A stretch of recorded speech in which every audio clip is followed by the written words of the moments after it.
You're not a hero. You don't wear a uniform. You don't carry a badge. You sit in a gray office on the fourth floor of a building with no logo on the outside. Your job title reads Critical Systems Continuity Specialist. Nobody at parties knows what that means. You barely explain it anymore. What it actually means? You are the person who turns things off. Not lights, not servers, systems. Power grids, water treatment facilities, rail switching networks, hospital backup feeds, chemical processing plants. When something goes wrong, really wrong, someone has to make the call to shut it down before it becomes something the news covers for a week. That someone is you. Your first real shutdown is small. A water filtration relay station outside of Denton, Texas. Sensor malfunction. Chlorine pressure building past threshold in tank 3.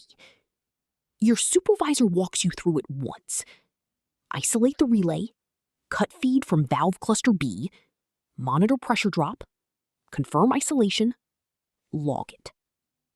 6 steps, 11 minutes. You do it clean.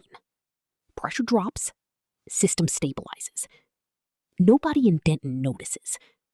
That's the point. Your supervisor nods once. Good. That's all you get. You drive home and eat dinner and watch something forgettable on TV. But in the back of your mind, running quiet like a background process, you can't stop thinking about those 11 minutes. How still your hands were. How certain you felt. Level 2. What the manual doesn't cover. 3 months in, you've run 14 shutdowns. All minor, all logged, all clean. But the manual has gaps. You start noticing them.